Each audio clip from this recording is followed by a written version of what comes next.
उस दिन जो तकरीब थी उसमें मैंने ये कहा कि मैं कल अपने कान पे कलम रख के फिर निकल पड़ूँगा, तर्जुमा करा लो, तर्जुमा करा लो, तर्जुमा करा लो, क्योंकि मैं रिटायर नहीं हो रहा। मैंने उनसे कहा था कि मैं रिटायर, उन्होंने कहा कि आप आके ज्वाइन कर दीजिए। कुछ शर्तें थी जो मुझे पसंद नहीं थी।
यही वो रणभूमि है जहाँ मैं जैसे चाहूँ वैसे खेलूँ। अच्छा कहा, वाह वाह वाह वाह। यही वो प्रेम भूमि है जहाँ लोग मेरे से प्यार करते हैं, जहाँ मैं लोगों से प्यार करता हूँ। यही वो मकाम है जहाँ से मेरा फोकस हो, मेरी फिक्र पर पुर्जे निकाले। यही वो जगह है जहाँ मैंने स्ट्रगल के बदतरीन दिन गुजारे। यही वो जगह है जहाँ मुझे एक बार ये भी लगा कि मैं नहीं रह सकता, क्योंकि कलकत्ता की उर्दू सहाफ़त अपने बेटों का पेट नहीं भरती है, कभी नहीं भरती। सही कहा। मुश्ताक बैठे हैं, मुश्ताक के पास भी तकरीबन 30 बरस का तजुर्बा है। कलकत्ता की उर्दू सहाफ़त किसी हाल में अपने बेटे का पेट नहीं भरती, उसको मजबूर करती है कि वो कहीं हाथ करे या एक्स्ट्रा मेहनत करे या वो बन जाए जो उसको नहीं बनना चाहिए। मेरा अगर 73 से मैं जो हूँ, असर जदीद में 73 में देश पर मैंने सहाफ़त का पहला लफ्ज़ देखा था 1973 मार्च। 50वें साल में दाखिल हो गया सहाफ़त में। आज़ाद हिंद से अब तक रेगुलर हूँ, मैंने कभी एक दिन का गैप नहीं है। 1 अप्रैल 80 में आज़ाद हिंद ज्वाइन किया था। 23 अप्रैल 12 साल बाद 23 अप्रैल 92 में आज़ाद हिंद से निकला। मैं बगैर बोले कि मैं कहाँ जा रहा हूँ, मैंने छुट्टी ली, दिल्ली गया, 2-4 दिन इधर उधर झक मारे। 1 अप्रैल को मैंने ज्वाइन किया कौमी आवाज़। 31 अगस्त 96 में मैंने कौमी आवाज़ में इस्तीफ़ा दिया और 1 सितंबर को उसी साल यानी दूसरे दिन बाज़ाब्ता नौकरी ली UNI की, जबकि UNI में मैं पहले से कर रहा था बाज़ाब्तगी होता है, तो एक दिन भी गैप नहीं है। 2014 में रिटायर हुआ। रिटायर होने के बाद मैंने फ़ौरन ही एक दूसरी जगह ज्वाइन किया। सेकेंड डे मतलब फिर मैं ज्वाइन कर लिया। उसके बाद ये चल रहा है। इस बीच मैंने अपनी एक एजेंसी खोली है, शायद आप लोगों को पता होगा, root news of India RN9। ये 13 ज़बानों में डिजिटल न्यूज़ एजेंसी है। उर्दू भी उसमें ही समान है। आर्यन आई आप कभी सर्च करेंगे तो सोशल मीडिया पर अवेलेबल है, यूट्यूब पर अवेलेबल है, इस पर गूगल पर अवेलेबल है, आप देखेंगे मिल जाएगा। या रूट न्यूज़ ऑफ इंडिया आप लिखेंगे भी तो आ जाएगा। उसके साथ मुश्किल ये है कि उसकी फंडिंग हम लोग नहीं कर पा रहे हैं। वो ह्यूज बड़ी मशीनरी है। 13 ज़बानों का मतलब हुआ कि कम से कम 13 स्टेट्स में हमारे पास इंफ्रास्ट्रक्चर होना चाहिए, न सिर्फ लोग बल्कि उनको एक छोटा दफ्तर भी चाहिए। तो बड़ा मामला नहीं कर पा रहे हैं, लेकिन इंशाल्लाह मैं जा रहा हूँ, हम लोग कुछ करेंगे। लॉकडाउन में कुछ फ़ायदा हुआ, कुछ नुकसान हुआ। मेरा फ़ायदा ये हुआ कि मेरा पेज रिफ़्रेश हो गया। आप कंप्यूटर की ज़बान में देख रहे हैं, मैंने रिफ़्रेश कर लिया अपना पूरा कंप्यूटर। यानी मेरी जो यादें थी या मेरा जो काम था वह यहाँ के 20 महीनों में वो रिफ़्रेश हो गया। मैं फिर वैसे से ताज़ा रहूँ नई लड़ाई में जाने के लिए, नई बहसों में जाने के लिए, नए मौज़ूआत उठाने के लिए, नए मसाइल उठाने के लिए मैं तैयार हूँ। 20 को मैं जा रहा हूँ, आना जाना रहेगा, टिकापाड़ा भी रहेगा, बर्धमान भी रहेगा, हैदराबाद भी रहेगा, किशनगंज भी रहेगा, सिक्किम भी रहेगा, जहाँ जहाँ रहते हैं वहाँ आना जाना रहेगा। लेकिन ये जो 20 महीने का मुस्तकिल क़याम था, मुझे नहीं लगता है कि दोबारा ये मौका मिलेगा। और इसको उसका सबसे ज़्यादा फ़ायदा हमारे बहुत अजीज़ दोस्त, बहुत अच्छे इंतज़ामकार मोहम्मद अफजल खान ने उठाया। भी मेरे इनबॉक्स पर जो कई तरह के मैसेजेस, उनमें 2 इम्पॉर्टेंट हैं, वो मैं बताऊँ। एक मैसेज है कि बहुत मार्केटिंग हो गई तेरी,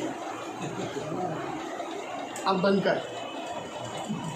और एक है कि मगरबी बंगाल में अगर कोई इलाका सरगर्म है अदब में तो वो टिकिया पड़ा। ये 2 साथी हैं देखने के। एक को लग रहा है हम लोग मार्केटिंग कर रहे हैं और एक को लग रहा है कि यहाँ पर सरगर्मी है। और बेशक है, आप देखिए दूसरे इलाकों में बहुत कम लोग हैं जो इस तरह की महफिलें नहीं करें। शेर कहना एक काम है और शेर व अदब का माहौल ज़िंदा रखना दूसरा काम है। हम लोगों ने ये काम किया था जब हम बहुत बच्चे थे, यानी नौजवान थे, तब भी ये कर रहे हैं। महफिलों में कई लोगों ने बताया। मैं सुबह घर से निकलता था 9-10 बजे, तो मैं दरवाजे पीट के उठाता था। फिरोज मिर्ज़ा हूँ, निसार अंजुम हो, वो बेचारा मर गया, मरहूम, वो बहुत अच्छा लिखने वाला था, जावेद खुर्रम शाह नवाज़, दिगर है वहाँ। बुलाता था, पकड़ के लाता था और उसके बाद हम लोग बैठते थे कहाँ, जोलापाड़ा मस्जिद। वो जो मैदान है वो न्यूक्लियस है हमारा, वो हमारा कल्ब है, वो हमारा दिमाग है।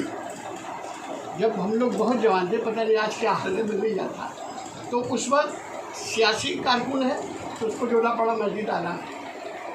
एक ग्रुप होता था शमा के मोहम्मद बाजू का, साहबा नहीं उनसे वो वहाँ बैठते थे, हम शायर अदीब बैठते थे।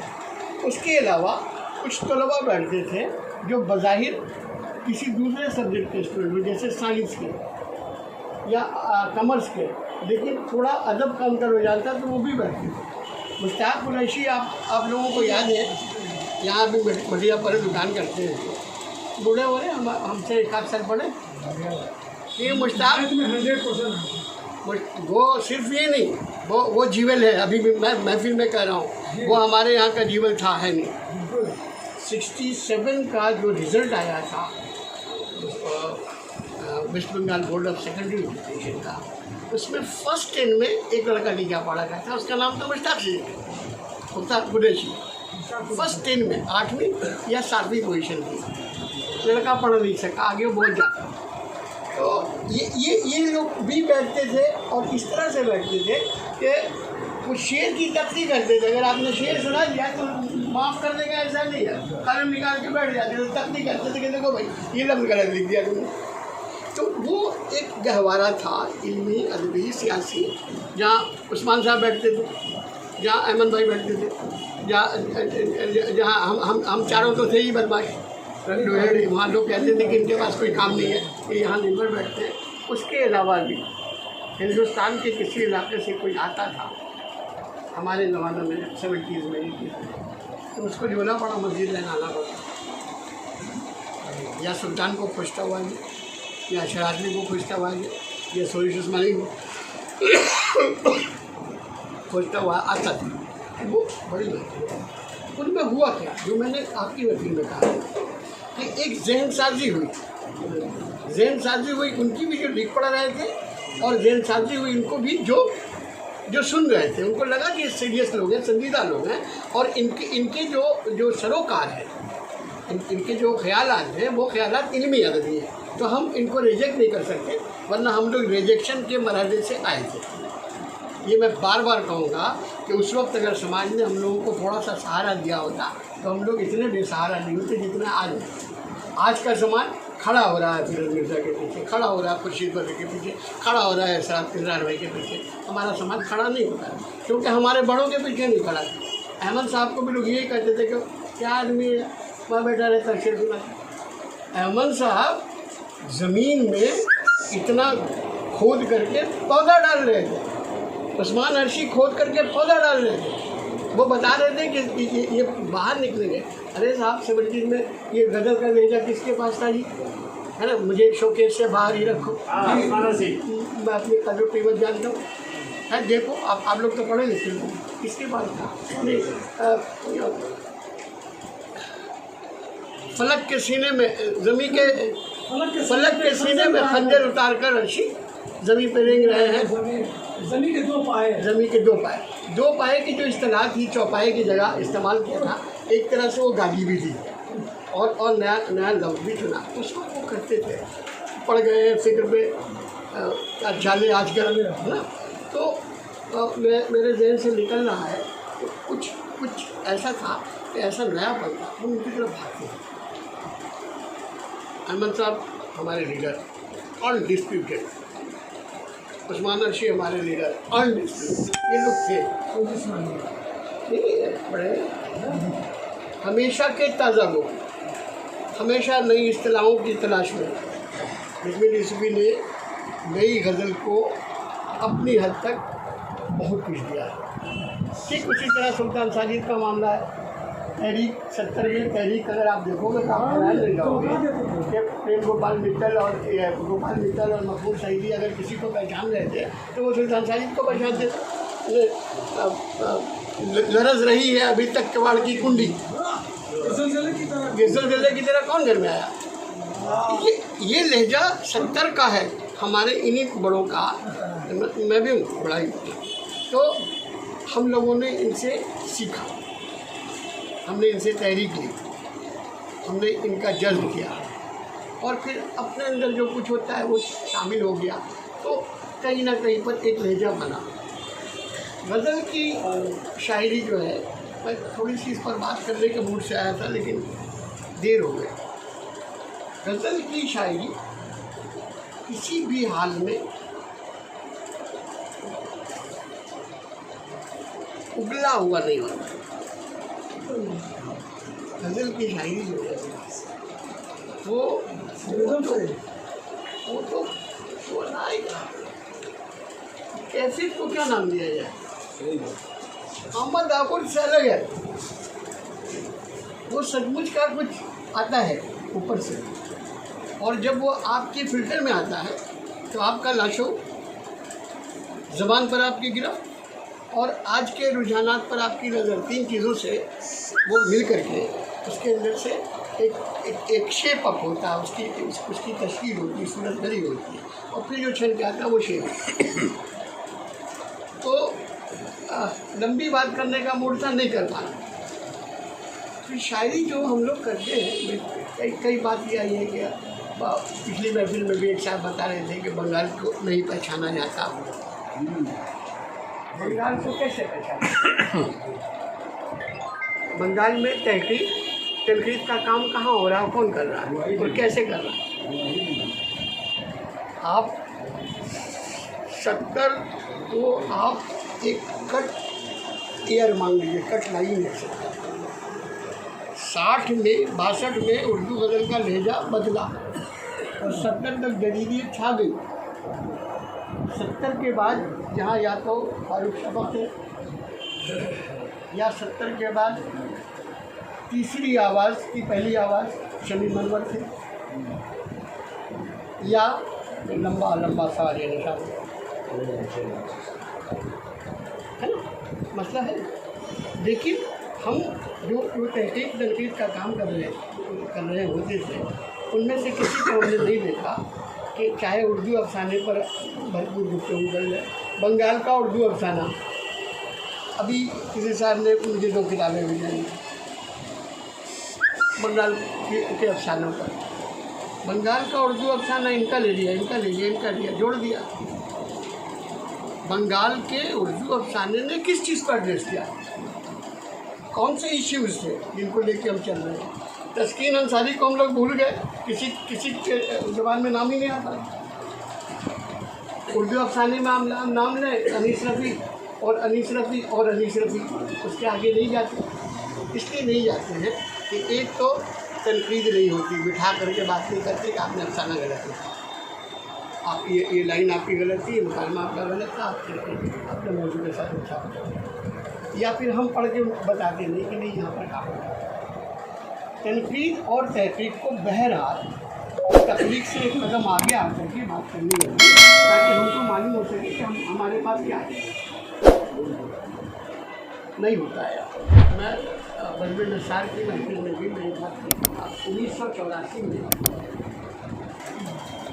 84 से यहाँ तक कितना लंबा सवाल है, 40 साल हुए।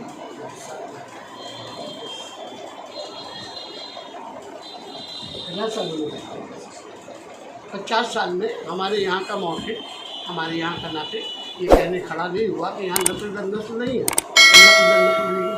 आपने पढ़ा किसको? क्या आपने फारूक सबक को पढ़ा था? क्या आपने शमी मनोर को पढ़ा था? क्या आपने सुल्तान अरब साजिद को पढ़ा था? गोली मारो यार, हकीर आदमी मैं था, मुझे पढ़ लेते। सही बात। न पिछली लड़की से मैंने कुछ लिया, न किसी का नकल किया। लेकिन ये दाग हमारे ऊपर है और हमने अब तक नहीं धोया। नहीं धोने का नतीजा है कि हम बाहर नहीं पाएंगे। इवन अनीस रफ़ी जो किसी भी अहद के बड़े अफसाना निगारों में गिना जाना चाहिए, उसका शुमार 10 अफसाना निगारों में नहीं होता। 10 की लिस्ट बनती है तो बिहार और महाराष्ट्र पर ख़त्म हो जाता है, कलकत्ता तक आता ही नहीं कोई। 10 शहरों की लिस्ट बनेगी, ख़त्म हो जाएगी। या बिहार गया में उसका स्टेशन आ जाएगा, या पटना में आ जाएगा। बढ़ते ही नहीं आगे। ऐसा नहीं मैं ज़बानी कह रहा हूँ, ये ऑन रिकॉर्ड हो, ये मैंने लिखा हुआ है।